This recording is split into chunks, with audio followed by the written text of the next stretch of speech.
नमस्कार, one India Hindi में आपका स्वागत है। मैं हूं शिखा थोरिया। कोरोना वायरस के बढ़ते कहर के बीच चुनाव आयोग ने अब एक बड़ा फैसला लिया है। 5 राज्यों में हुए विधानसभा चुनाव के नतीजे 2 मई को घोषित किए जाएंगे। ऐसे में चुनाव आयोग ने नतीजों के बाद किसी भी तरह के विजय जुलूस या फिर जश्न पर पूरी तरह से प्रतिबंध लगा दिया है। कोरोना के बढ़ते संकट के बीच चुनाव आयोग ने ये सख्त फैसला लिया है। आपको बता दें, पश्चिम बंगाल, तमिलनाडु, असम, केरल और पुडुचेरी के चुनाव नतीजे 2 मई को घोषित किए जाने हैं।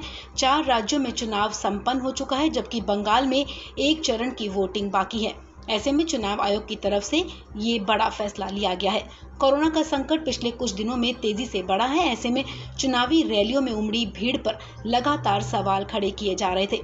बंगाल में 7वें चरण के मतदान से पहले चुनाव आयोग ने बड़ी रैलियों, रोड शो और पद यात्रा पर रोक लगा दी थी। राजनीतिक दलों से वर्चुअल सभाएं करने की अपील की गई थी।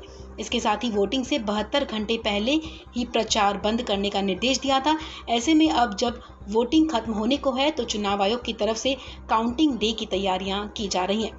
आपको बता दें, सोमवार को मद्रास हाईकोर्ट ने चुनाव आयोग से नतीजों की तैयारियों का ब्लूप्रिंट मांगा था।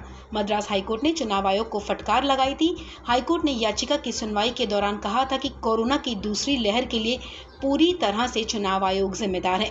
चुनाव आयोग ने किसी भी तरह की चुनावी सभा पर कोई रोक नहीं लगाई जिसमें बड़ी संख्या में लोग एक जगह इकट्ठा होते हैं।